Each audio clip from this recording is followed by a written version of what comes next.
genuine po or fiesta. Para hindi naman, para pag nakatayo tayo, sumasabay sila sa akin. Ayan, so mga kapatid, isang mainit na umaga sa ating lahat. Magandang umaga at syempre masaya ako na nakikita ko po ang lahat na nandito sa ating first timers. Welcome po sa Next Level Apostolic Church of our Savior. At masaya po kami na kasama namin kayo ngayong umaga. Sa hindi po pagtatagal, tinatawag po si Brother Dom po kaya pamunahan po tayo sa ating kinalan. So, bow our heads and let's all pray. Heavenly Father, we thank you, Lord, sa umagang ito. Purihin ka, Panginoon, sa buhay at kalakasan na patuloy niyo pong binibigay sa bawat isa sa amin. Maraming salamat, Panginoon, sa pagkakataong ito na muli kami ay binigyan mo, Lord, ng lakas at buhay para ikaw ay purihin, pasalamatan, dakilain, Panginoon, sa umagang ito sa lahat ng mga mabubuting bagay na patuloy mong pinaparana sa bawat isa sa amin, O God.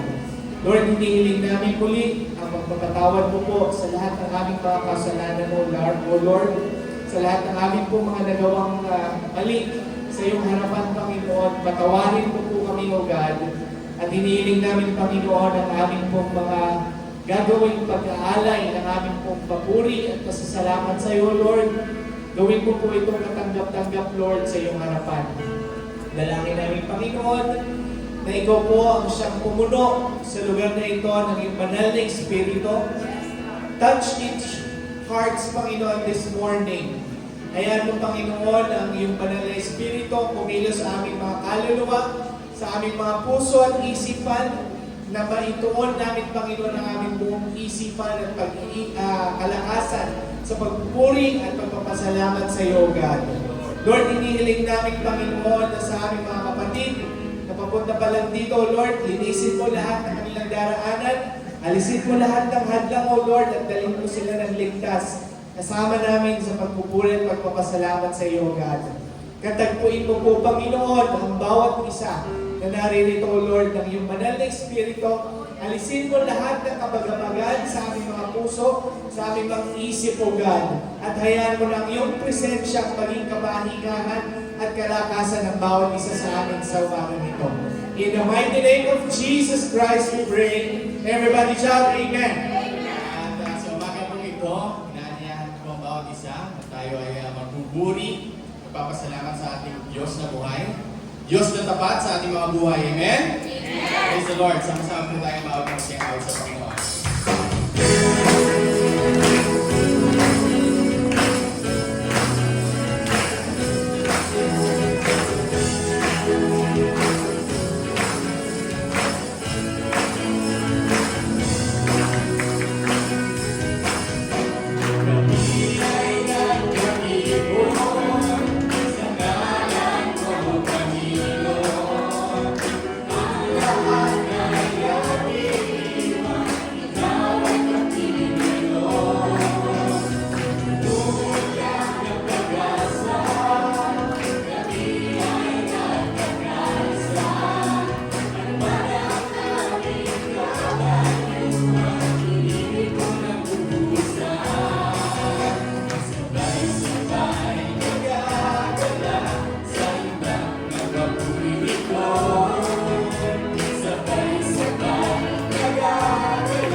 you.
lahat ng pagsamba, luwalhati. Ang pinakamahirap ko namin ay aawit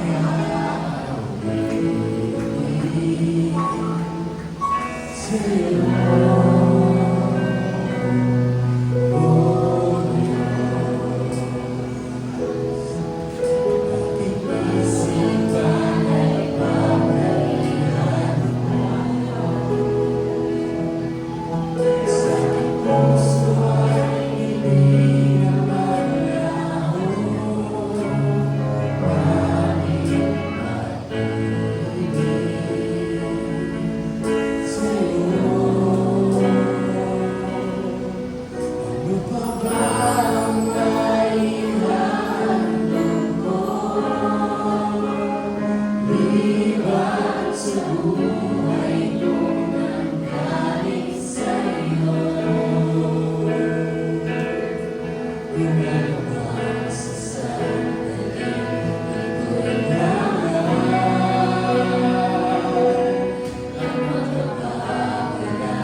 Everybody shout, praise the Lord! Praise the Lord! Amen. Sobrang init ngayong umaga at ramdam natin ang presensya ng Panginoon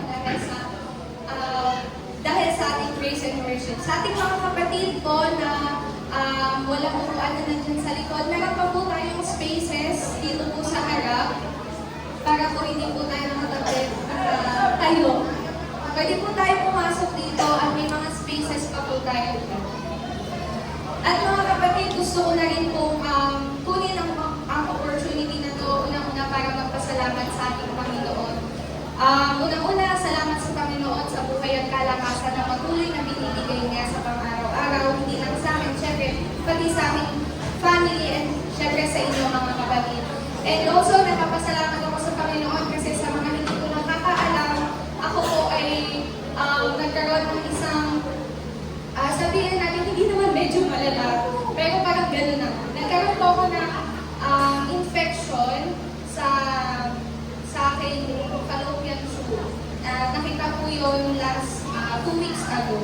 And syempre, nung narinig ko po yung news na yun from the doctor, iba po yung sa akin, madami na po ako naisip, actually nag-overthink na po ako kasi ayun po sila, mahilig po mag-overthink.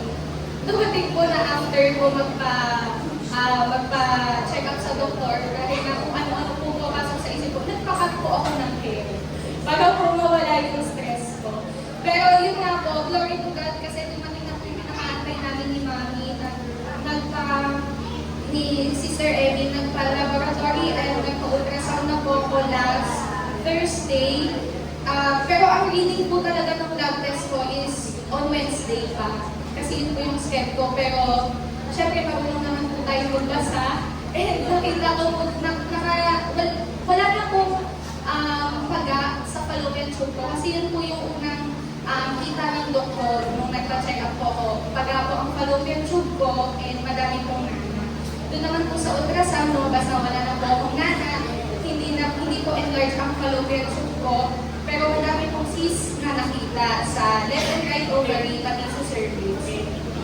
And yung findings po ng ultrasound is meron po akong PCOS. Pero syempre, nagpapasalamat pa rin ako sa Panginoon kasi hindi siya ganun kalala. Nagpapasalamat ako sa Panginoon kasi hindi yung mga overthink ko, yung stress ko, sa mga pinagdadaanan ko, talagang naalis, talagang yung, kasi gabi sa totoo lang ako, bakit yung pinagdaanan ko na, kasi yung gamot, umaga po ako gising at gabi po ako, umaga po ako tulog at gabi po ako gising, as in hindi po ako makatulog, tapos umiiyak po ako gabi-gabi, kasi nagtatanong po ako na, bakit pero lagi na sa utak ko, yung nakaraang preaching ni Brother Dong, na kung ano man yung meron sa'yo, may purpose. Kumbaga parang, kung bakit binigay sa'yo yun ng Panginoon, parang, there's something good on something. Parang gano'n. So, kung ano man po, siguro, alam ko, may paalala ang Panginoon, may binibigay na aral sa akin ng Panginoon. At unang-unang paalala ng Panginoon, alagaan ko naman yung sarili ko.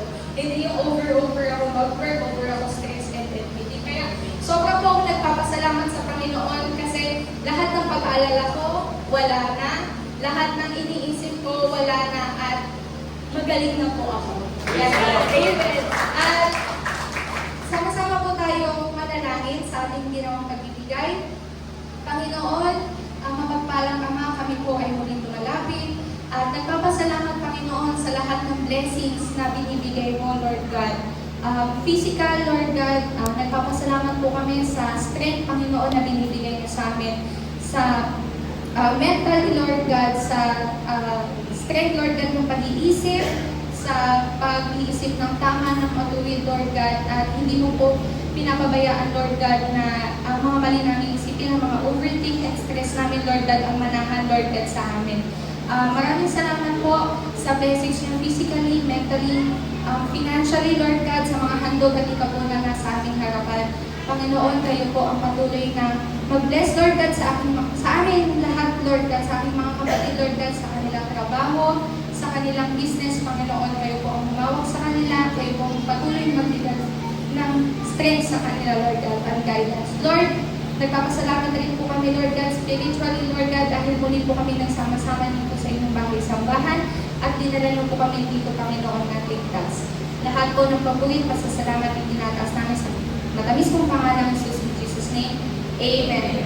At mga kapatid, papaalalahanan lang po ng paki-silent po ang ating mga phones, ilabas na po ang ating mga Bibles and notebooks dahil mag-umpisa na po tayo ng ating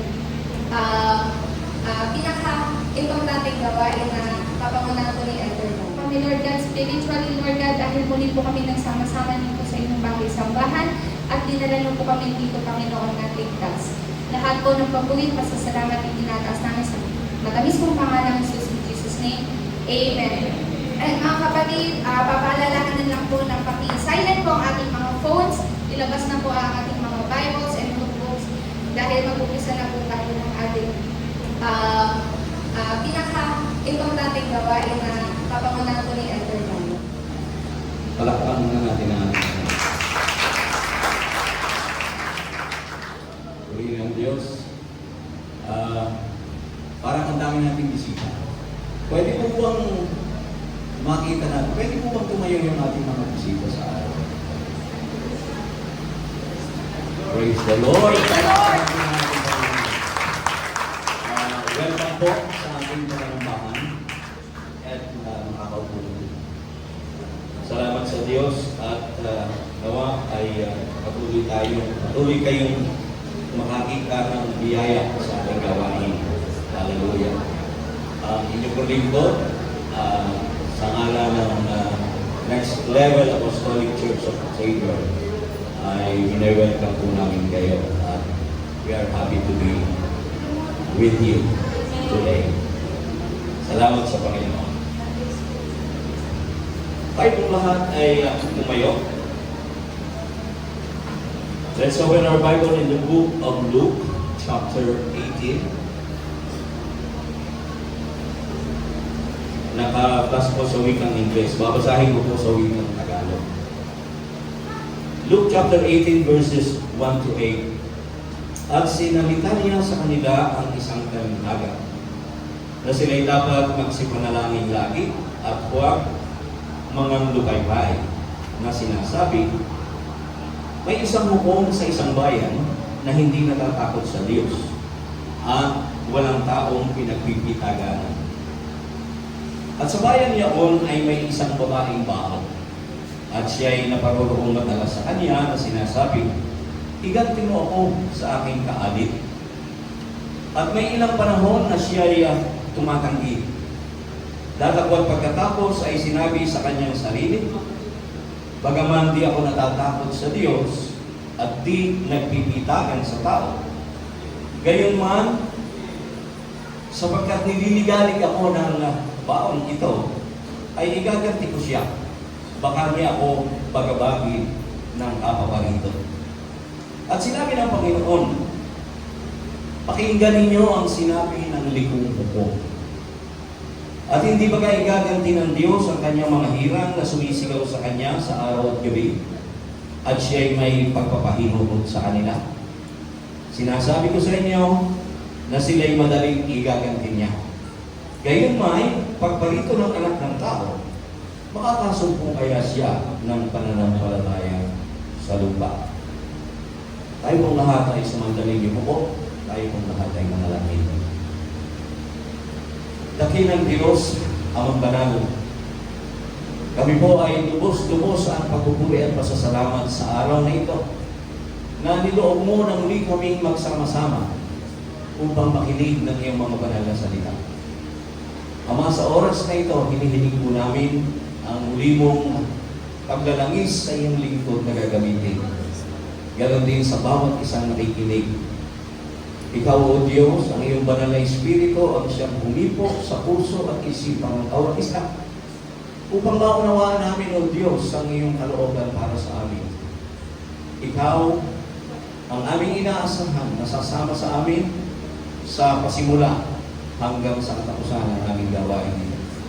Abutin mo, Panginoon, ang aming mga pangangailangan espiritual sa araw nito. Sa pangalan ng aming Panginoong Jesucristo, ito ang aming samo at hiling. And everybody say, Amen. Makababalik mo tayo sa ating mga upuan. Now, sa umagang ito mga kapatid, pag-uusapan po natin ang isang tema. Let's K-pop. Hindi po ito yung grupo ng mga Koreano. Pag sinabing let's K-pop, let's keep persevering on our prayers. Yan. Maging matyaga, masigasig tayo sa ating mga panalangin. Now, ang ating po binasa mga kapatid, ito po ay isang talinghaga o parable na ibinanggit ng ating Panginoong Jesucristo. Na ang sabi na yun sa verse 1, kung bakit niya ito sinabi. Ang sabi niya, na sila'y dapat magsipanalangin lagi at huwag mga lulupay-pay. That men ought always to pray and not to faint. Yun po ang ninanais ng ating Panginoong Jesucristo. Last week, pinag-usapan po natin yung ask, seek, and knock. Amen. Now, ngayon, ay pag-uusapan natin, we will keep on asking, we will keep on not seeking and knocking. Bakit? Kasi yun po ang ninanais ng ating Panginoon, Yesu Cristo. Now, dito po sa parable na ito mga kapatid, there are three good reasons na makikita po natin dito kung bakit ibinigay niya ang talinghagang ito at bakit nais ng Diyos na tayo ay palaging magtyaga sa ating pananalangin. Una-una, if you will focus ourselves in verse 7, ang sabi po diyan, and shall not God avenge his own elect, which cry day and night unto him, though he bear long with them? Alam niyo po mga kapatid, ang kwento ito sa isang judge na ang sabi hindi naman maka-Diyos at walang pagpipintagan sa tao. Meron pong isang babaeng bao na palaging lumalapit sa kanya. Pag sinabing babaeng bao, widow. Yan. Sa ibang pananagalog, sa ibang wikang Tagalog, ay palo, byuda. Yan. Isang babaeng byuda ang palaging lumalapit doon sa hukom, sa judge, at nakikiusap siya. Ang sabi niya, iganti mo ako sa aking mga kaalim. Parang sinasabi niya, bigyan mo ng katarungan bigyan mo ako ng katarungan doon sa aking mga kaaway. Baka sapagkat marahil itong babaeng ito ay masyadong naagabyado. So humihingi siya ng tulong doon sa judge. At kinukulit itong babaeng ito yung judge. At maraming beses na tinatanggihan siya ng judge na yun. Hanggang isang araw, ang sabi ng judge, wala naman akong takot sa Diyos. Hindi naman ako natatakot sa Diyos. At wala rin naman akong pagpipitagan sa mga tao. Parang sa kanya, wala akong pakialam kung sino ka o sino man tao yan. Pero, ang babaeng ito ay palaging lumalapit sa akin. At para lang, huwag na ako niyang palaging guguhin. At huwag na lang niya akong palaging babagabakin. Ay tulungan ko na lang kaya siya. At tinulungan niya yung babae. Now, pansinin po natin yung sinabi doon sa verse 7.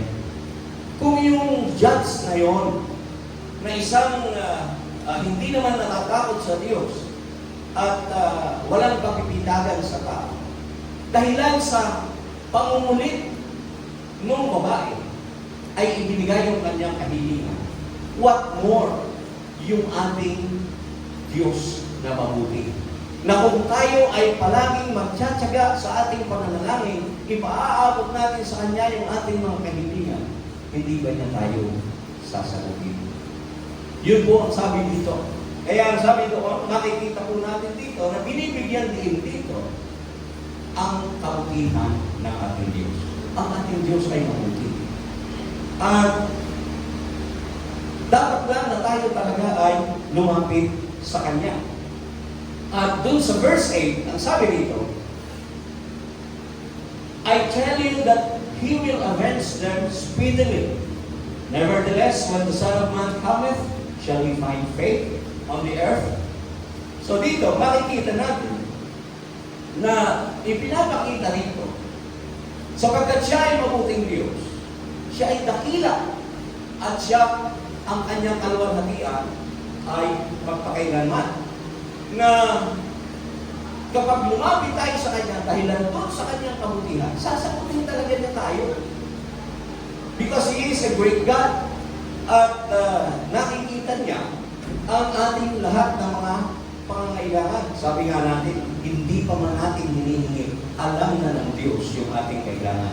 Matthew chapter 6 verse 8. Now, dito, ito ay pagpapakita rin kapag tayo ay matyaga sa ating pananalangin, our faith is manifested. Naniniwala ba kayo? Kumbaga, nakikita yung ating pananampalataya kapag palagi tayong nagtsatsaga sa ating pananalangin.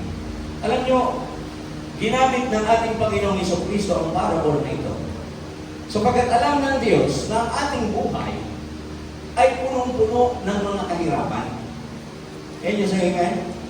Ang buhay ng tao ay punong-puno ng mga kahirapan, disappointments, losses, but then, sa kabila noon, ginamit ito ng Diyos na parable sapagkat alam niya na dahilan doon sa mga kahirapan na yun, dahilan doon sa mga disappointments na yun, that is a very good reason for a person to stop praying. Di ba? Kung minsan, di naman pinapakinggan ng Diyos yung panalangin ko. Kaya titigil na lang.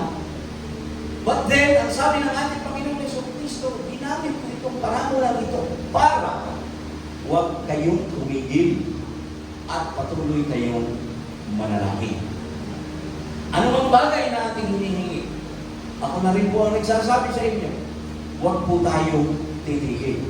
Dahil pag tayo ay tumigil, lalong hindi tayo makakatanggap ng kasagutan. Amen? Now, ang Biblia po talaga ay nagtuturo. Ito po ay malinaw sa Biblia na kinakailangan talaga natin magtiyaga sa pananalangin. 1 Thessalonians 5:17, ano ang sabi niya? Pray without ceasing. Diba? Pray without ceasing. Sabi ni Apostol Pablo, Romans chapter 12 verse 12, another verse. Dalawa lang yung kinuha ko para patunayan sa inyo na talagang itinuturo sa Biblia that we should keep on persevering on our prayers. Romans 12:12, ang sabi niya, rejoicing in hope, patient in tribulation, continuing instant in prayer.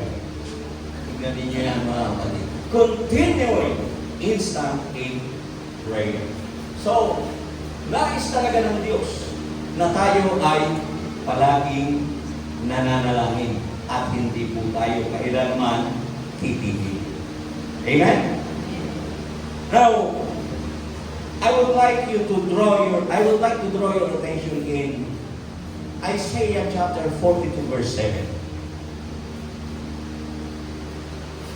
Okay. No, Isaiah 42 verse 7. Jeremiah, I'm sorry. My bad.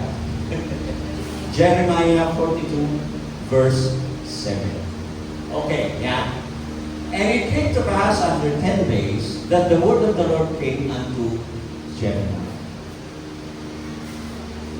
Sabi ron, at pagkatapos ng 10 araw, sabi niya, ang salita ng Diyos ay dumating kay Jeremiah. Now, I would like to give you a background there kung bakit 10 days ang nangyari. Bakit naghintay ng 10 days? In the year 587 BC, when Israel was captured, sila po ay nabihag ng Babylonia. Sa kanilang pagkabihag, meron pa rin pong mga tao na nanatiling lumalaban sa Panginoon. Kung kayo po ay nakikinig ng ating Wednesday Bible study, pinag-aralan po natin ito. During the time, ang sabi ng Panginoon sa mga taga-Israel, ang sabi na huwag kayong lumaban sa kanila para hindi kayo mamatay. Subalit, meron pong mga Israelita na nanatili po silang lumalaban. Kumbaga, kung ilalagay natin sa panahon natin mga guerrilla.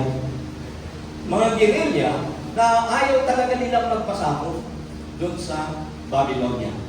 So, doon sa pangyayari, meron pong isang lalaki na nagngangalang Ismael, kasama ng kanyang mga kasama, ang pumatay doon sa noon ay namumuno sa tropa ng mga taga-Babylonia sa pangalan Gedalia.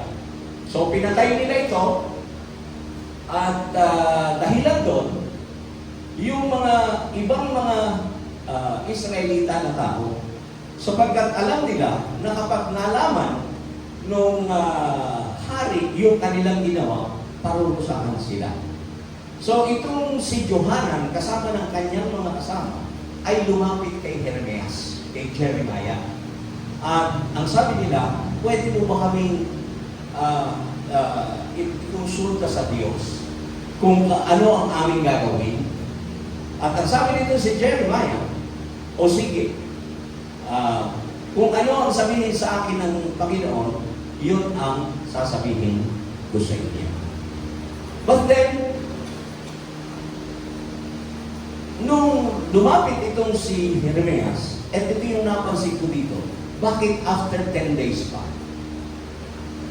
Mga kapatid, si Jeremiah, ang sabi sa Biblia, doon pa lang sa tiyan ng kanyang ina, ay inayos na siya. Kumbaga, hinubog na siya ng Panginoon para maging propeta ng Diyos. Okay? Hindi po siya nakaranas ng kanyang pagpipinata. Kung hindi, doon sa kaniyang, simula nung siya ay magkaisip, ay wala na po siyang ginagawa kung hindi ang ihayag ang salita ng Diyos na inilalagay ng Diyos sa kanyang bibig. Now, nagulat lang ako, bakit nung mag-inquire si Jeremiah sa Panginoon, it took him 10 days bago sumagot ang Diyos. Samantalang malakas siya sa Diyos, sapagkat talagang hinubog siya ng Diyos para doon. He was born to be a prophet. Yun talaga yung role niya. Pero, itong si Jeremiah ay sinagot ng Diyos after 10 days pa. Pagpapatunay na si Jeremiah ay patuloy pa rin nag-i-inquire sa Diyos until that time na sumagot ang Panginoon. So makikita po natin doon sa pangyayari niyo na ang paghihintay sa Panginoon, this is a good discipline. Waiting is a good discipline. We will keep on persevering on our prayers because this is a good discipline. Our time spent with the Lord is never wasted. Can you say amen?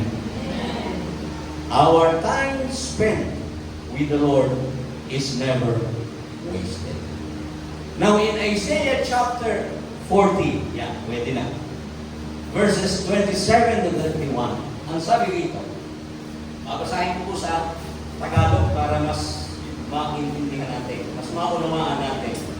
Isaiah chapter 40, ito po ay palagi nating narinig sa mga mamamaral.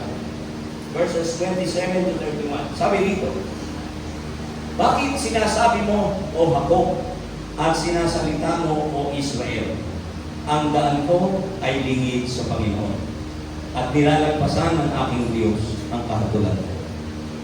Hindi mo baga nalalaman? Hindi mo baga narinig? Ang walang hanggang Diyos, ang Panginoon, ang may lalang ng mga wakas ng lupa, hindi nanlalata o napapagod man, walang makatarok ng kanyang unawa. Siya'y nagbibigay ng lakas sa mahina at ang walang kapangyarihan ay pinananagana niya sa kalakasan. Pati ng mga kabinataan ay manlalata at mapapagod, at ang mga binata ay lubos na mga bubuwal. Ngunit silang nangaghihintay sa Panginoon ay mga babagong lakas. Sila'y pailang lang na may mga pakpak na parang mga agila. Sila'y magsisitakbo at hindi mga papagod. Sila'y magsisilakad at hindi mga hihina. Palakpakan natin ang ating Diyos. Ito po ang sinasabi na kapag tayo talaga ay patuloy na nananangin, patuloy tayong naghihintay sa sagot ng ating Panginoon. Because we know, for our, deep inside our hearts, in our minds, that God will answer. Sasagot siya. Because, yun nga, meron tayong faith sa ating Diyos. At doon sa bagay na yun, habang tayo ay naghihintay, we will keep on doing His will. Can you say amen? Kaya nga, ang sabi magpapanibagong lakas. At doon sa mga panahon na tayo ay naghihintay sa ating Panginoon, makikita natin na during that time, the Lord will reveal His will to us. Maraming mga bagay na ipakikita ang Diyos sa atin. Kaya kailangan lang na tayo ay magtsatsaga at tayo ay magiging masigasig pa rin sa ating pananalangin. Napakahalaga po ng bagay na yan. Sapagkat, mayroong mga pagkakataon na ang Diyos ay hindi pa sumasagot sa atin. Sapagkat marahil, hindi pa tayo handa doon sa kalooban ng Diyos na ibibigay niya para sa atin. Para maintindihan natin yung kanyang kalooban. Si Abraham at si Sarah, sila po ay nagkaanak nung si Sarah ay 90 years old na. And definitely, napakahabang panahon na sila ay they were longing for a child. Amen? At humihingi sila sa Diyos. Pero, tingnan rin niyo, bakit hindi ibinigay agad kay Sarah at kay Abraham yung kaisa-isang anak nila na si Abraham, si Isaac? Sapagkat, hindi pa panahon. Wala pa dun sa kapanahunan. Nung ipagkaloob kay Sarah at kay Abraham, yung anak nila, mas naluwalhati nila ang Diyos. Sapagkat doon nila nakita na talagang ang Diyos ay makapangyarihan, ang Diyos ay mapaghimalang Diyos. You could just imagine, 90 years old, magkakaanak ka pa. Hindi mo malalong mapupuri ang Diyos doon sa ganung kalagayan kaysa nagkaanak siya ng 19 years old. Kasi normal yun na magkakaanak ka ng 19 years old. Pero hindi po bang karaniwan sa isang tao ang mga anak pa ng 90 anyos na? At kung ating iisipin, makikita mo doon na hanggang sa panahon yon, malakas pa rin si Abraham at si Sarah. Sapagkat kung hindi sila malakas, they can never perform. Hindi nyo naisip yun? So nakikita po natin that the Lord is really doing His will to you, to us, to everyone, while we are waiting for the Lord. Habang tayo ay naghihintay, inire-reveal niya sa atin ang kanyang kalooban. At doon natin makikita na mayroon talagang magandang plano ang Diyos para sa atin. Now, hindi po ako lalayo. Ang inyong lingkod ay nakaranas nito. During the pandemic time, ako po ay muntik ng mamatay. Pero sasabihin ko po sa inyo na as early nung ako po ay maratay dahil doon sa walang hiyang COVID na yan. Delta. Yun po yung pinakamatinding COVID. Nung ako po ay nakaratay na, ang Diyos po actually nagbigay na sa akin ng sign na hindi ako mamamatay. Sapagkat nung minsan habang ako ay nakahiga, hindi na po ako nakakabangon talaga. Dahil pag umupo lang ako, ay sumasakit na itong aking balakang, nahihirapan ko talaga ako. Kaya ang aking pwesto talaga, laging nakahiga. At while I was praying, natutulog po yung aking may bahay sa aking tabi. At hindi ko na matandaan kung sino pa yung ibang kasama ko doon. Habang ako po'y nananalangin, bigla po akong pinuspos ng Espiritu Santo. And I spoke in tongues. At alam ko na nagugulat sila, baka akala nila nagdideliryo na ako. Kasi doon sa kalagayan ko na yun. So, habang ganon, ginigising nila ako. Akala nila. So, sinabi sa don't worry, napupuspos ako. So, ayun, nagpasalamat na lang kami sa Panginoon. And that time, that was an assurance to me na talagang hindi ako mababayaan ng Diyos. Subalit, ang ipinagtataka ko, bakit nagtagal? Ang tagal, mga kapatid, isipin ninyo ng nung mga panahon na yun, talagang ang oxygen ay talagang ginto na. At nakaubos po ako ng 66 oxygen tanks, 20-pounder. Isipin niyo yun. Gaano katagal yun? So, gano'n pong katagal. Pero dito ko po nakita, mga kapatid, na doon sa mga panahon na yun, meron palang gustong ipakita ang Diyos sa akin. Meron pala talagang gustong ipaalam ang Diyos sa aming lahat, sa aming pamilya. At personally sa akin, sapagkat doon ko po nakita kung sino talaga yung mga tunay kong mga kaibigan at kung sino yung tunay na mga nagmamalasakit sa akin. Inilibig sa akin yun ng Panginoon. Meron po akong kapitbahay, dalawa, mayayaman po yun, nagkabila. Malalaki ang mga bahay. Pero, alam niyo po yung nakita ko nagmamalasakit, yung nandun sa tapat ko. Nagpipisita, bibili ng misa, nag-iiwan ng pandesal doon sa gate namin. Hindi namin yung pinabibili. Yung aking, doon sa magkabila ko, parang doon sa isa, parang natatakot pa na baka sila mahawa. Well, hindi naman natin sila masisisi. Pero doon ko po talaga nakita. At maging doon sa aking mga kaibigan, isa lang po talagang doon sa aking mga barkada, marami po akong grupo. Isa lang po doon sa mga barkada ko ang hindi talaga natakot sa COVID. Pinuntahan po talaga ako doon sa bahay. Pinuntahan niya talaga ako doon. And I really appreciated that. Kasi nandun lang yun sa within the subdivision. At doon ko po rin nakita na marami pa bagay ang ipinakita ng Diyos sa amin. Doon po namin nakita. Ginamit ng Diyos yung aking pagkakasakit upang makilala namin ang mga tunay at ang mga hindi tunay. So, ganun po kasi ang Diyos. Kaya kung minsan nagtatagal, hindi kasi nasagot, sapagkat hindi pa yun ang panahon. At maybe you are not ready. At kapag tayo mga kapatid ay dumadalangin, nananalangin, we must always be ready to receive a no answer. Kasi pwedeng no din ang answer, hindi naman palaging yes ang answer ng Diyos. But then, always remember that when God answered no, it is for your own good. Palakpakan natin ang ating Panginoon. Hallelujah. Kailanman ang kabutihan ng Diyos ay hindi pwedeng mawala. Kaya nga ninanais ka palagi na tayo ay magtyaga sa ating pananalangin. At alam nyo, kung ating iisipin, kung tayo ay magtsatsaga,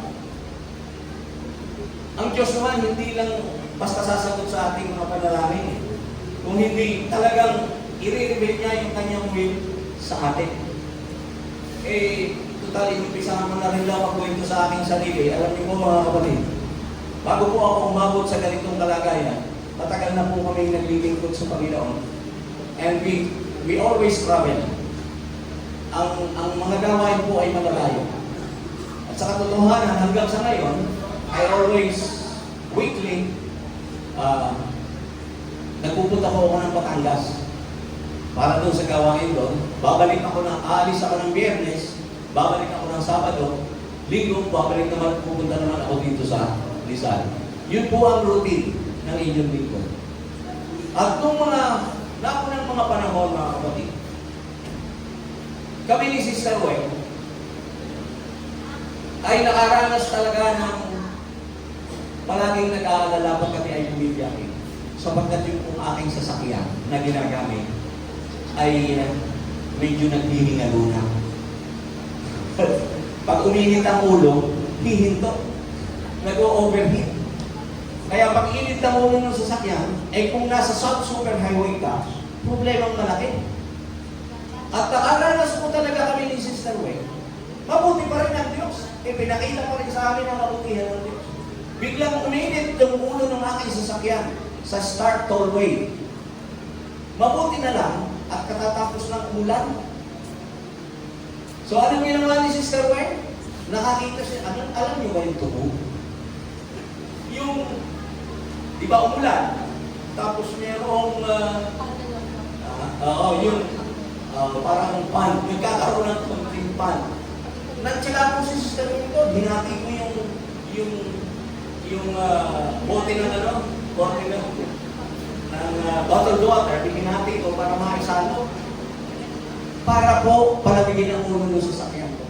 Sapagkat pag hindi lumamig ang ulo, hindi kami makakarating sa gawain, mahahatak ang sasakyan, mga kapatid, wala po ang pera. Sapagkat yung aking pera ay sapat lang para pang gasolina, para makabalik kami sa aming bahay. Wala kaming pambayad kung mahahatak yung sasakyan. Pero mabuti ang Diyos.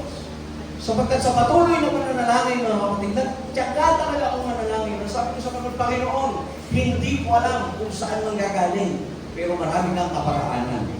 Bigyan mo ako ng brand new para hinagamit ko sa paglilingkod ko sa iyo. Hindi ako maabala.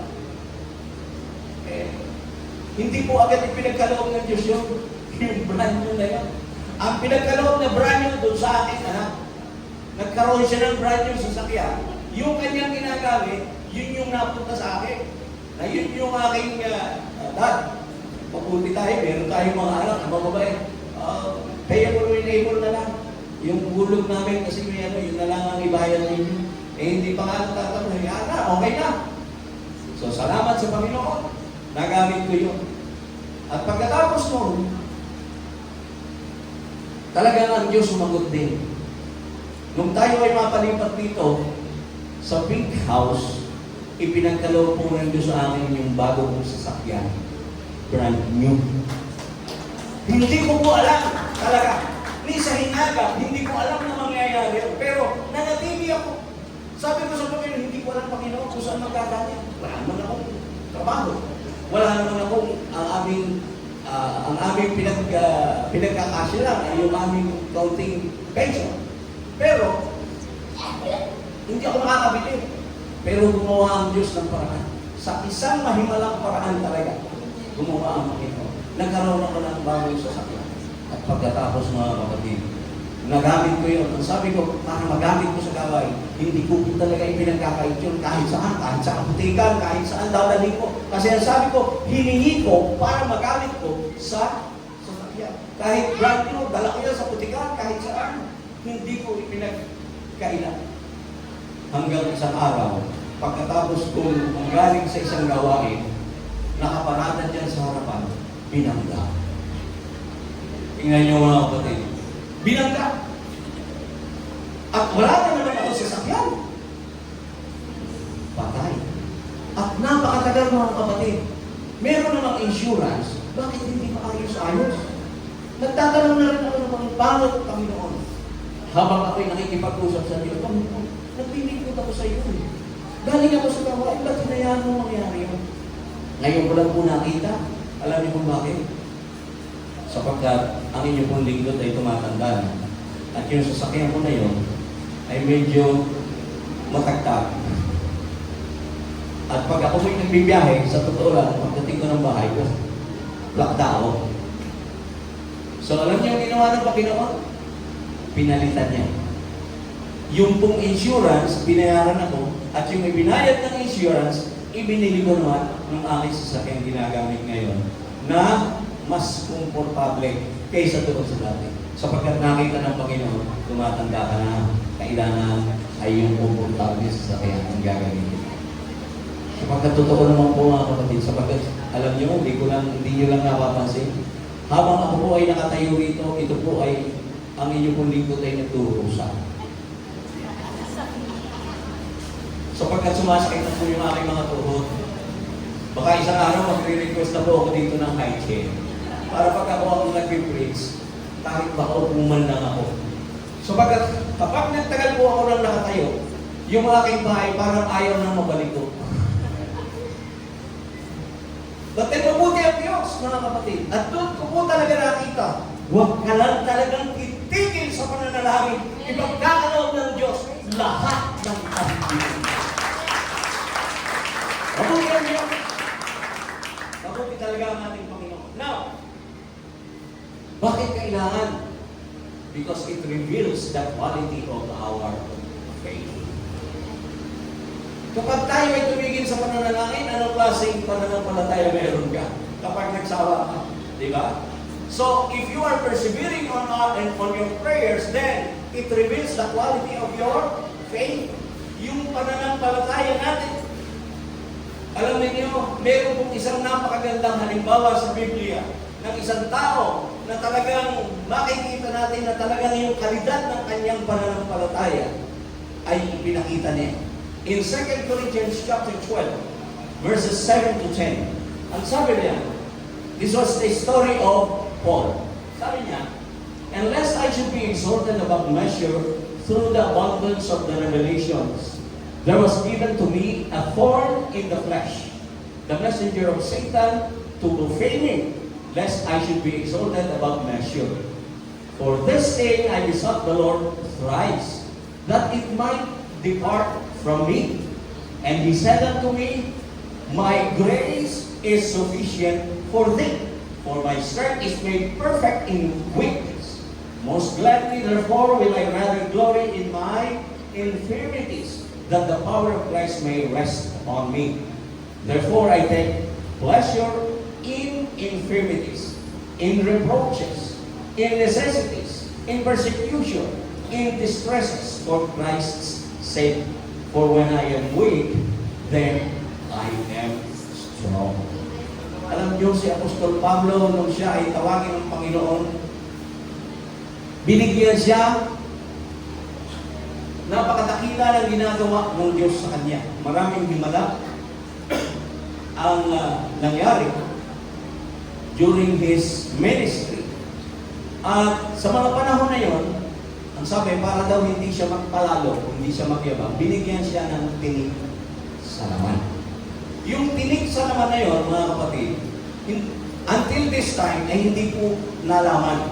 At marami pong mga Bible scholars ang nagsasapantaha kung ano yon. Pero wala pong definido kung ano tayo talaga yung kanyang tinik sa laman. Now, ang gusto ko lang bigyan ng diin, mga kapatid, na talagang si Apostol Pablo, doon sa patuloy niyang paglapit sa Panginoon, sabi niya, makaitlo ako lumapit. Hinihingi ko na alisin niya yung tinik ko sa laman. Subalit ang sagot sa akin ng Panginoon, my grace is sufficient for you. So nanampalataya talaga si Apostol Pablo. Hindi niya pinansin yung kanyang tinik sa laman. At alam naman natin na halos kalahati ng New Testament ay sinulat ni Apostol Pablo.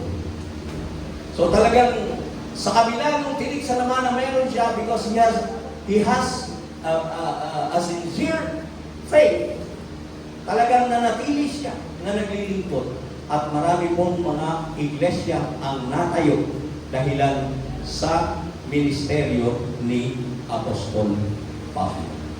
The Church of Corinth, the Church of Romans, Ephesians, di ba? Eh, yung mga sulat niya yun, lahat yun, the epistles, sinusulatan niya na doon yung mga iglesia. So makikita po natin doon na talagang kung tayo ay masigasig, kung tayo ay talagang persistent sa ating pananalangin, pagpapakita yun na talagang tayo ay talagang ang ating pananampalataya sa Diyos ay tapat. At ang pinakamahalaga doon, mga kapatid, kapag tayo ay nagtsatsaga sa ating pananalangin, nadidevelop po yung ating relasyon sa Diyos. Di ba? Yun po yung pinakamahalaga sa lahat. Hindi po yung sinagot yung ating pananalangin, mga idinadalangin, kung hindi yung ating relasyon sa Diyos ay nagiging matibay. Now, sa pagkakataon nito, mga kapatid, medyo segue ako ng tao.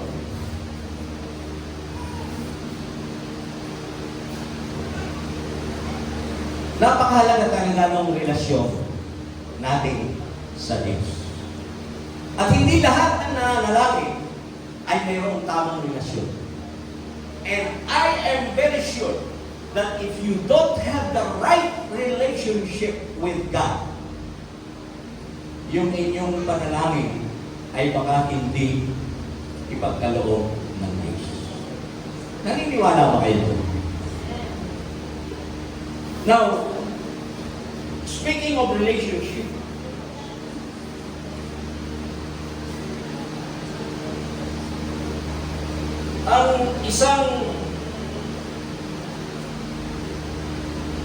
ang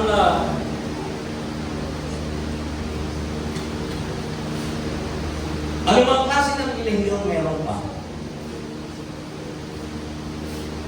Sa ang miyembro ka man ng isang fellowship, kung wala kang tamang relasyon sa Diyos, nawawala ng saysayan. Naniniwala ba kayo doon, mga kapatid?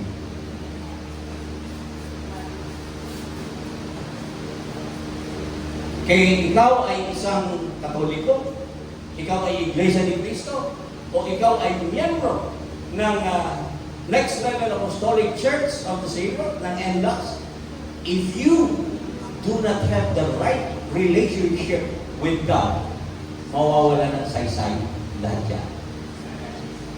Amen? So, napakahalaga ng relasyon. At kapag tayo ay nakikipagrelasyon, hindi ba dapat kilala natin yung ating karelasyon? Okay. Kaya ako sinabing sesegue ako ng kaunti dahil marami tayong mga bisita.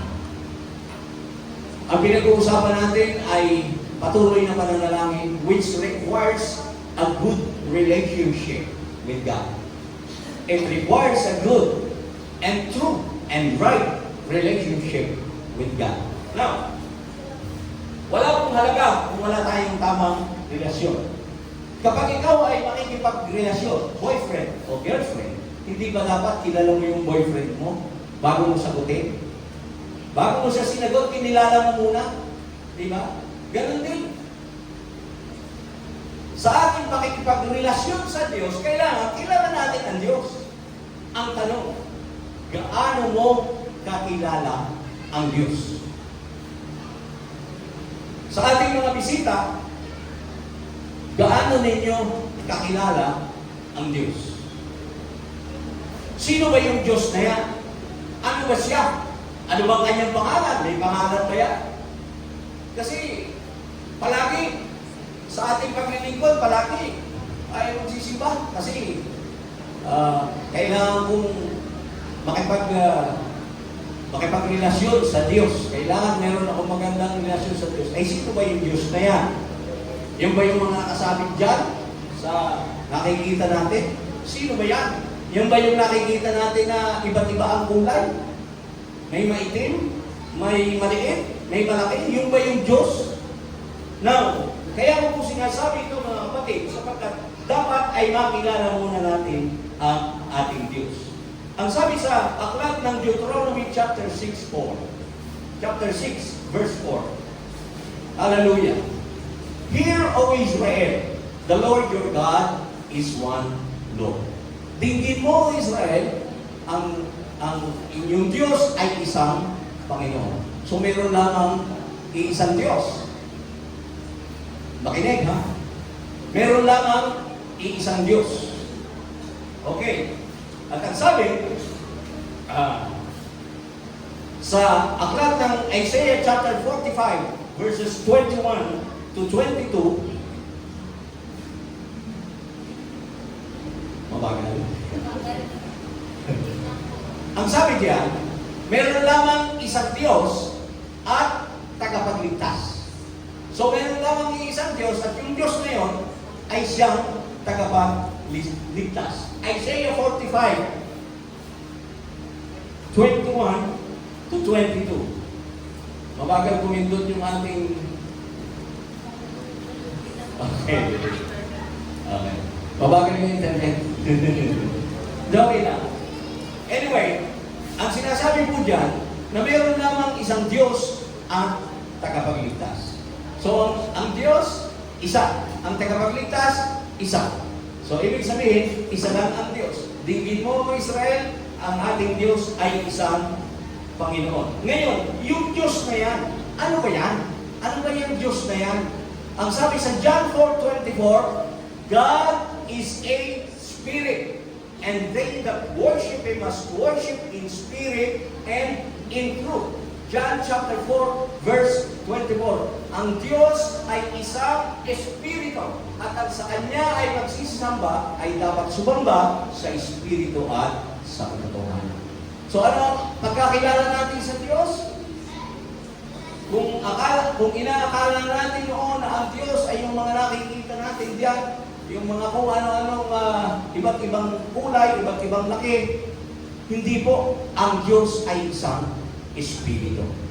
At yung Diyos na yan, na isang espiritu, ang sabi sa unang Timoteo 3:16, 1 Timothy chapter 3 verse 16, God was manifest in the flesh.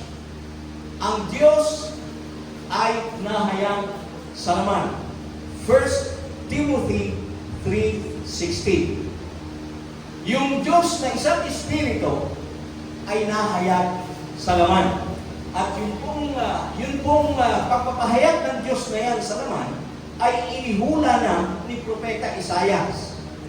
In the book of Isaiah chapter 9 verse 6, okay?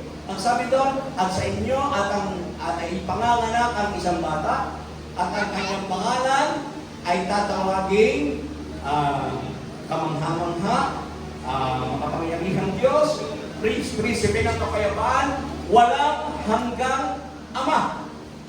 O tingnan ninyo ha mga kapatid. Pakinggan natin mabuti para mas maunawaan natin. Meron lamang isang Diyos at tagapagligtas. Okay? At yung Diyos na yon ay isang espiritu. Right? Ngayon, yung Diyos na yon na isang espiritu nagpahayag sa laman. Nahayag sa laman. At kung siya ay mahayag sa laman, sino yun? Yung pong hula ni Isaias na ipanganganak ang isang bata, tatawagin ang kanyang pangalan, walang hanggang Ama. Nagkaroon po ito ng katuparan in the book of Matthew chapter 1 verse 21. Matthew 1:21.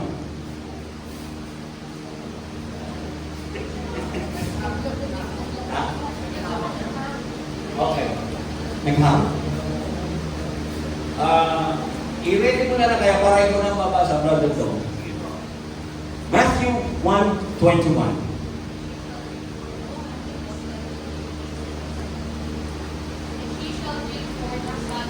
Sa Tagalog mo basahin sis, para mas malinaw. Matthew 1:21. At saka, please stand while reading it.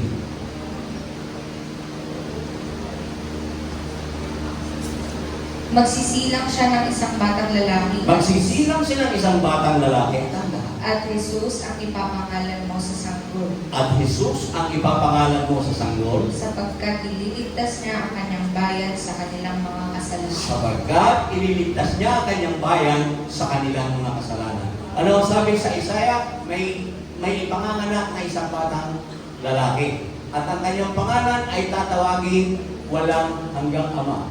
Sa Mateo 1:21, ang sabi doon, isisilang ang isang bata at ang kanyang pangalan ay tatawaging Jesus sapagkat ililigtas niya ang kanyang bayan sa kanyang pangalan.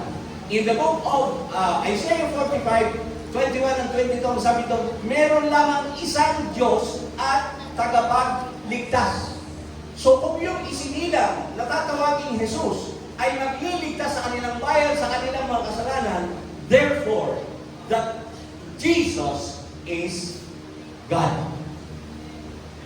Hello? Si Jesus ay siyang Diyos. Siya ay yung Diyos na isang espiritu na nahayag sa laman. Paano nangyari yun? Nagpahayag nga sa laman. Ang sabi sa Colossians chapter 2 verse 9. Para akong si Soriano. Basa. Colossians chapter 2 verse 9. Sapagkat sa Kanya nananahan ang kapuspusan ng pagka-Diyos sa laman. Ano, yung ba? Baka mali ako eh. Tama.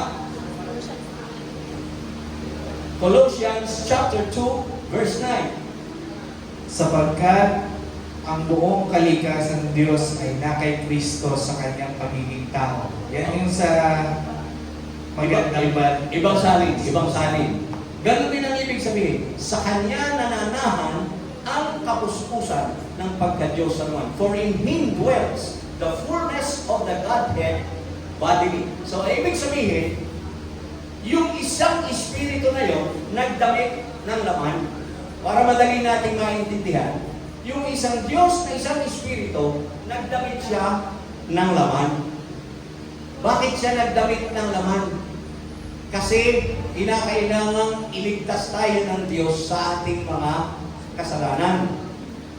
Hindi pwedeng magligtas yung espiritu na walang laman. Sapagkat ang sabi sa Biblia, walang kapatawaran ng kasalanan, maliban na lang na may mabuhos na dugo. Kung walang dugong mabubuhos, wala pong kapatawaran ng ating mga kasalanan. So, yung Diyos na isang espiritu, nagdamit ng laman. Yung Jesus na napako sa krus, yun po ang taong si Jesus. Okay? Dahil si Jesus ay mayroong dual nature.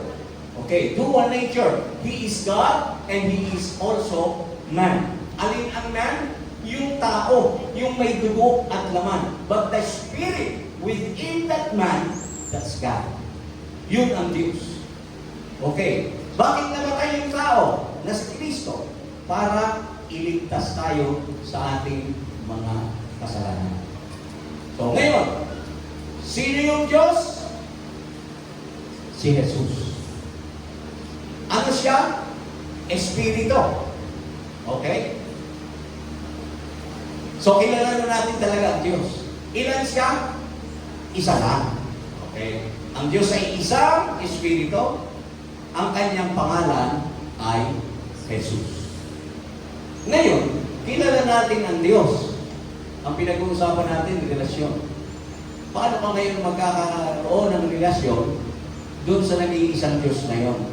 Kasi nga, kung wala naman tayong relasyon, mahirap namang manalangin kung hindi tayo kilala ng ating pinananalangin. So, kilala na natin ang Diyos ngayon. Siya ay isang espiritu, siya ay nahayag sa laman, sa katauhan ni Jesucristo, at siya ang nagligtas sa atin.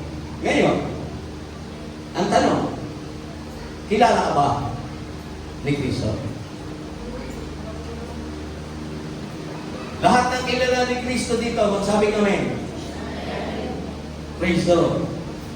Yung mga hindi sigurado, ang sabi sa Biblia, paano tayo makikilala ni Kristo? So, uulitin ko natin.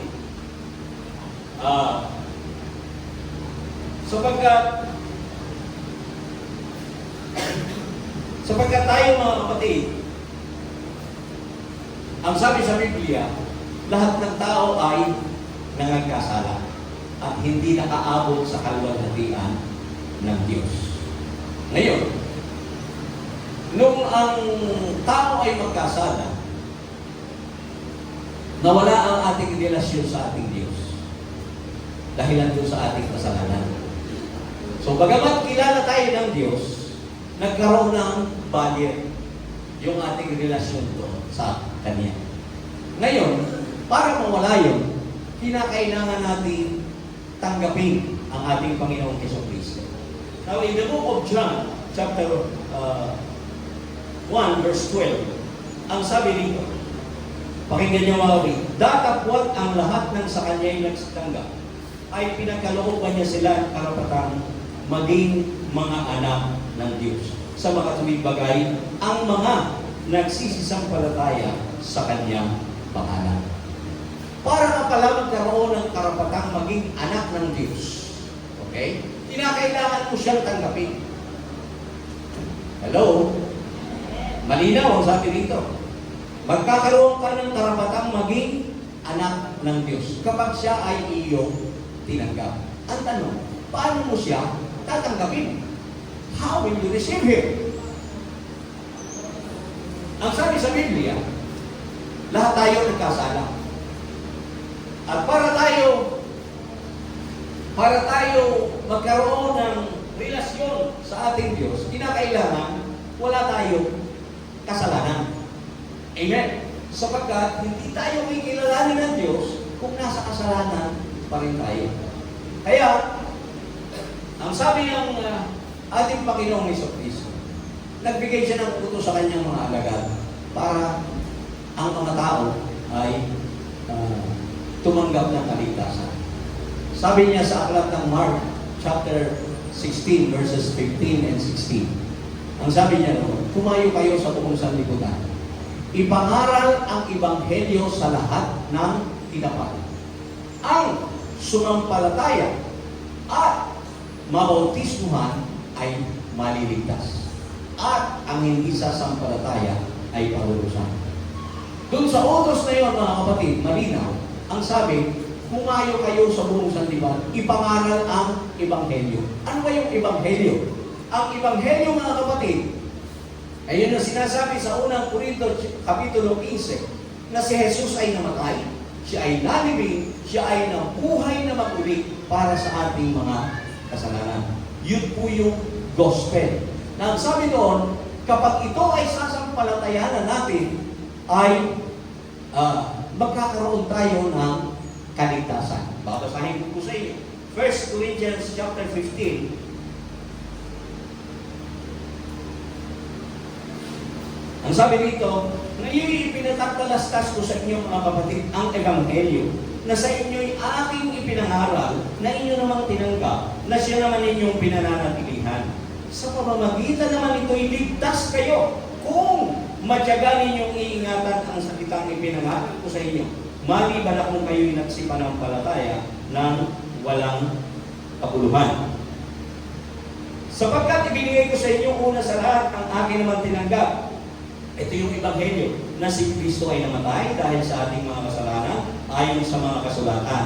At siya ay inilibing at siya ay muling binuhay ng ikatlong araw ayon sa mga kasulatan. So yun yung ebanghelyo na ang sabi ng ating Panginoong Jesucristo sa utos niya sa kanyang mga alagad, dapat daw nating sampalatayanan.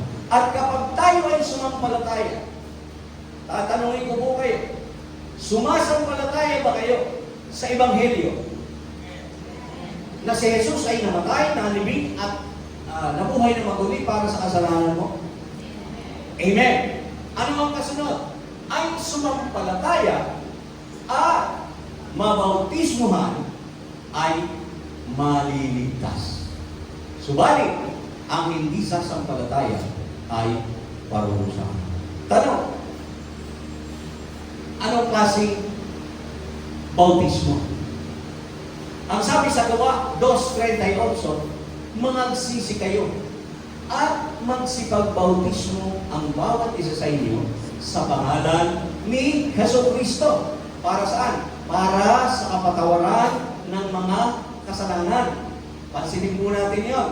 Ang bautismo po mga kapatid ay hindi pagsabi sa isang sekta ng relihiyon. Ang bautismo ay para sa kapatawaran ng ating mga kasalanan na gagawin lamang natin kapag tayo ay sumampalataya sa ebanghelyo at pagkatapos ay nagsisi sa ating mga kasalanan. Bakit tayo magsisisi? Romans 3:23, lahat ng tao ay nagkasala na. Hindi nakaabot sa kalwalhatian ng Diyos. At ang kabayaran ng kasalanan ay kamatayan. Ngunit, ang kaloob na walang bayad ay buhay na walang hanggan kay Kristo Jesus na Panginoon natin. Palakpakan natin ang ating Diyos. Hallelujah. So yun ang dahilan na kinakailangan talaga natin magkaroon ng relasyon. Kailangan mong tanggapin si Kristo saan? Sa pamamagitan ng bautismo. Ang sabi sa Juan 3:5, maliban na ang tao ay ipanganak ng tubig at ng Espiritu, ay hindi siya makakapasok sa kaharian ng langit. So yun ang kinakailangan gawin natin para magkaroon tayo ng tamang relasyon sa Diyos. Amen. Hallelujah. Kinakailangan mong sampalatayanan yung ginawa ni Kristo, pagsisihan yung iyong mga kasalanan, at pagkatapos ay magpabautismo sa pangalan ni Jesucristo. Para ano? Para sa kapatawaran ng mga kasalanan. At wala pong ibang paraan na itinuro ang Biblia kung hindi ang bagay na ito. Maliban na ang tao ay ipanganak na muli. Yun po yung bautismo sa tubig. Kaya ang tawag sa mga nakabautismuhan, ang sabi doon, born again. Sapagkat kapag tayo ay inilubog sa tubig, ang sabi sa Biblia, kung papaanong si Kristo ay namatay, tayo rin naman sa pamamagitan ng ating pagsisisi, namamatay yung ating lumang sarili sa kasalanan. Namamatay sapagkat patay, kailangan ilibing. At kung paano si Kristo ay inilibing, tayo rin man pag inilubog sa tubig, nakakalapit ni Kristo sa kanyang kamatayan.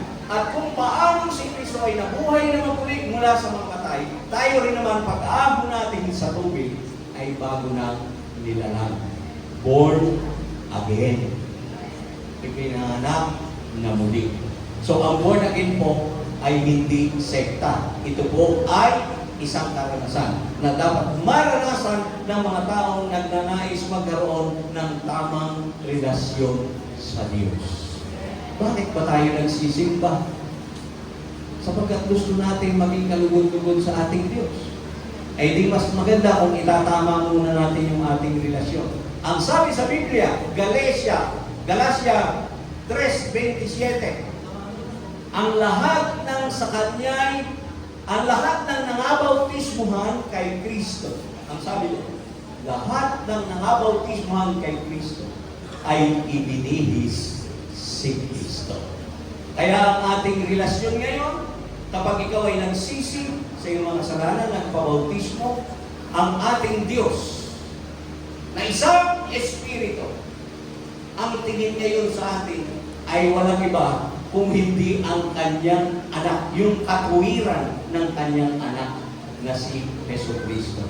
Sapagkat ibinibihis natin si Kristo kapag tayo ay nabautismuhan sa kanyang pangalan.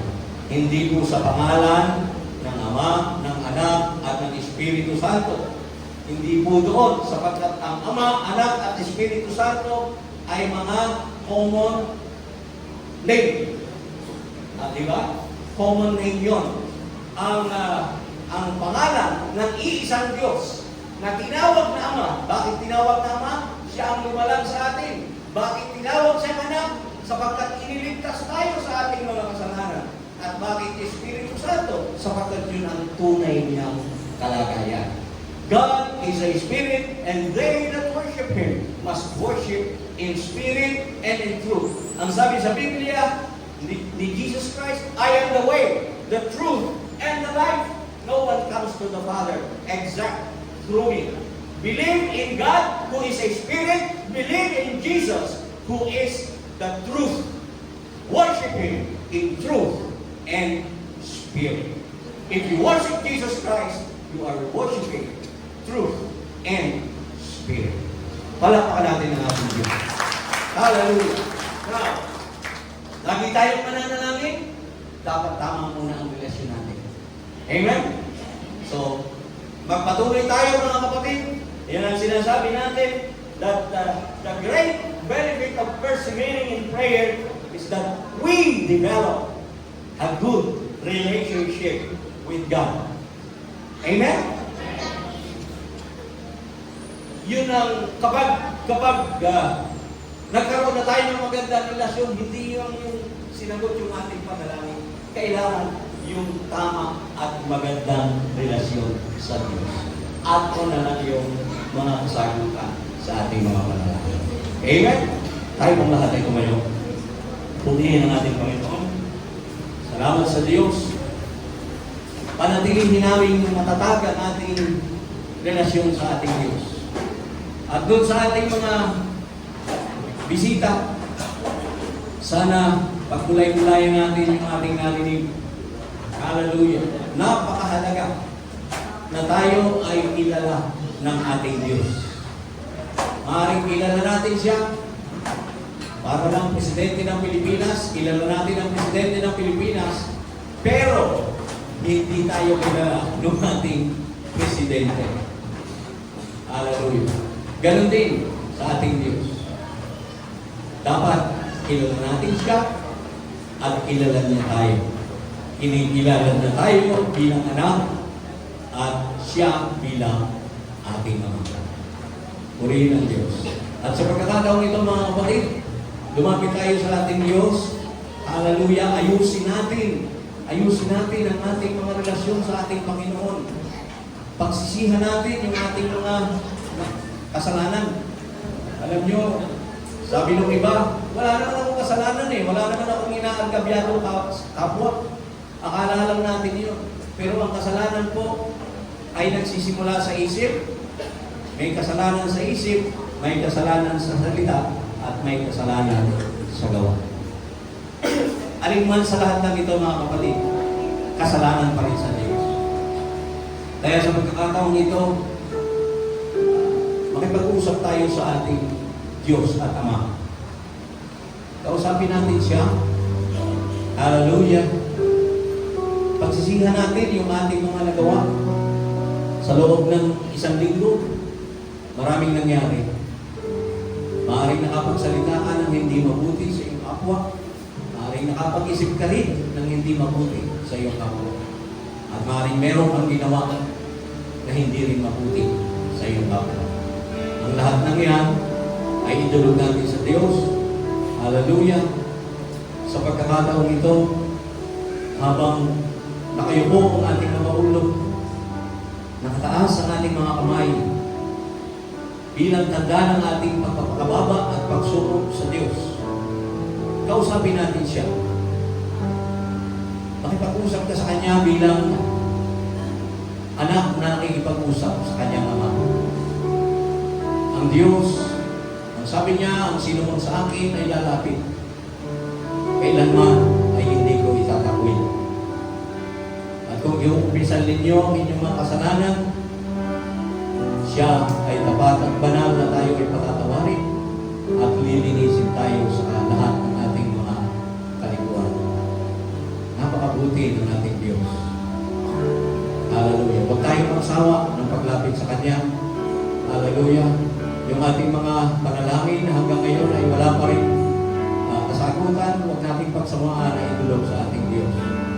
Tinitingnan niya ang ating pananampalataya at tinitingnan niya kung handa na ba tayo sa Kanyang kalooban na ihahayag sa atin. Hallelujah. Come on, brother. Come on, sister. Huwag mong pansinin ang iyong katabi. Hallelujah. Ituon mo ang iyong pag-iisip sa Diyos. Hayaan mo na anyayahan mo siya sa iyong puso.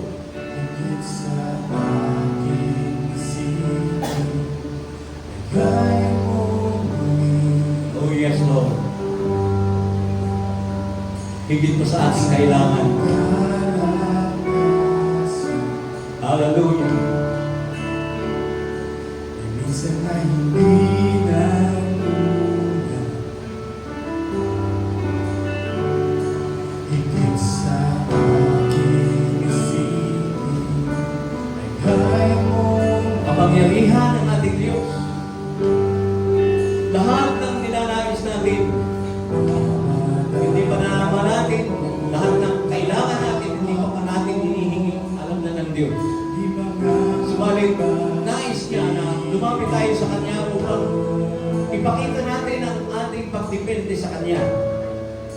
Ang ating pananalig at pananampalataya sa Kanyang kapangyarihan. Oh, yes, Lord. Hallelujah.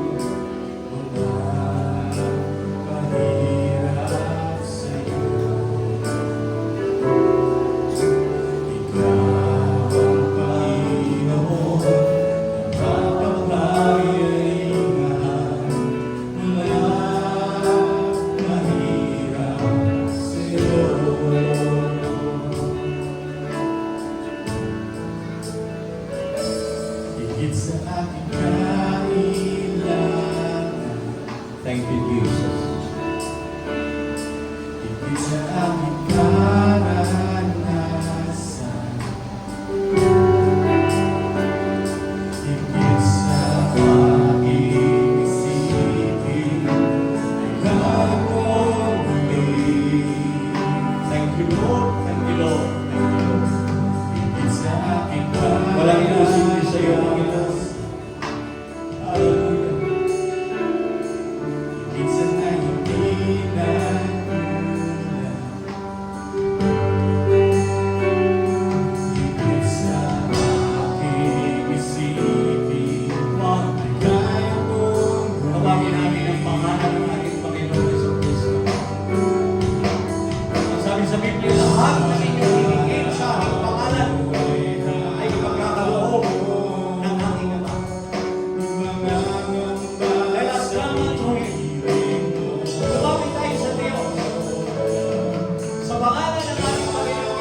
Hallelujah. Thank you, Jesus.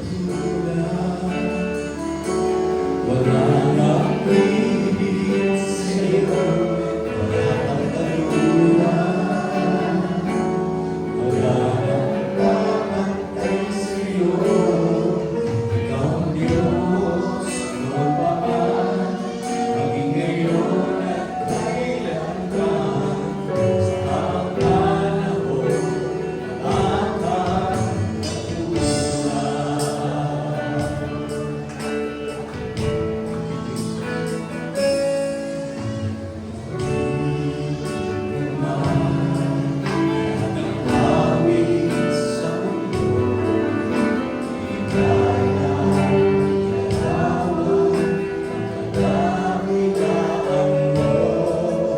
kulang ang lahat ng tula, kulang ang mag-isalita, upang ihayag ang kabutihan ko. Wala kang katulad, wala kang higit sa'yo, wala kang katulad,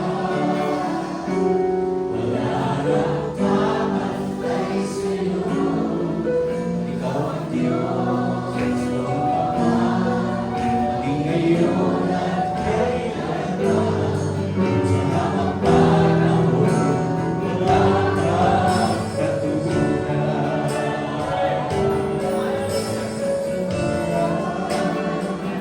Jesus, walang higit sa'yo, wala kang katulad. Wala namang sa'yo. Ikaw ay Diyos na mayaman sa Diyos. Ikaw ay Diyos na nagpapatawad sa aming mga kailan. Ikaw ay Diyos na nagpapagaling sa aming mga katawan. Ikaw ay Diyos na nagpuprovide ng lahat ng aming pangangailangan. Wala kang katulad sa Diyos. Purihin ang iyong kapangyarihan. Walang higit sa'yo. Walang katulad. Kapantay sa'yo, ikaw ang Diyos.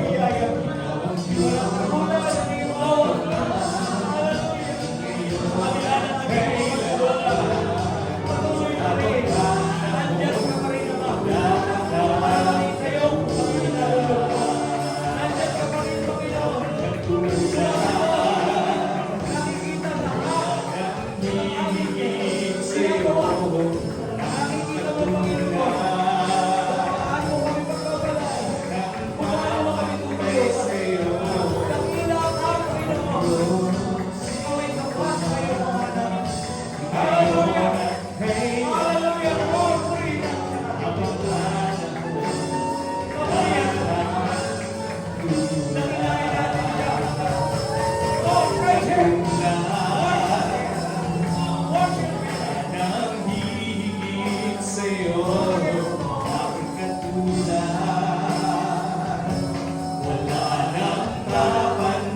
sa'yo, ikaw ang Diyos, noon pa man, maging ngayon at kailanman, habang panahon, wala kang katulad.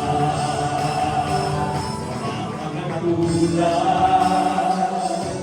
wala kang higit sa'yo, wala kang katulad,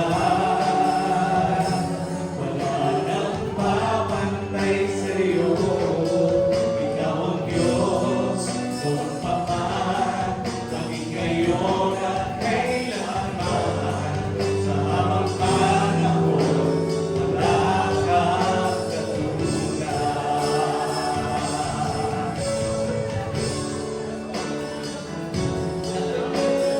Lord Jesus,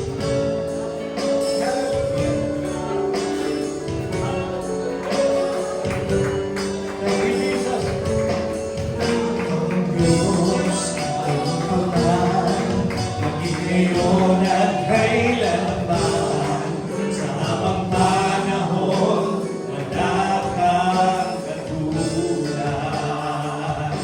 Wala kang katulad. Wala kang higit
Thank you, Lord.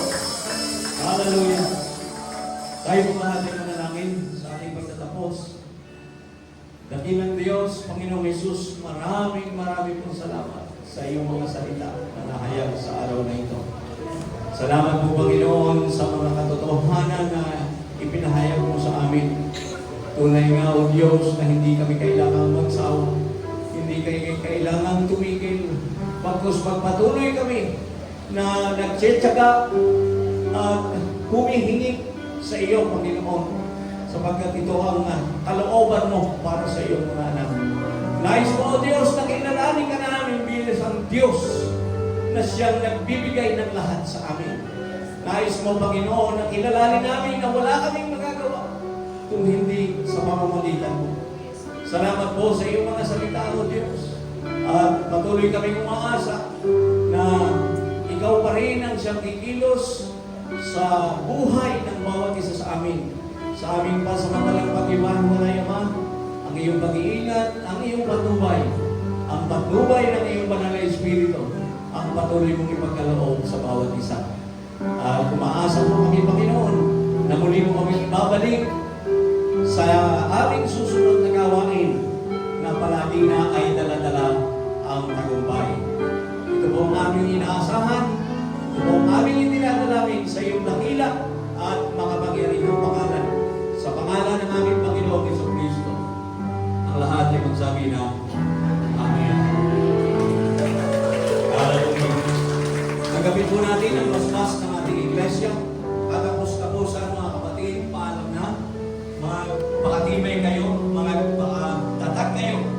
Pagpalain ng Diyos ang inyong mga hanap buhay, lutasin ang inyong mga problema at ang kanyang mga biyaya, ang kanyang kapayapaan, ang pakikibisa ng banal na Espiritu ay sumayin niyo naman lahat. Tayo po lahat ay magkamayan para sa buong aming gawain. Pagpalain tayong lahat.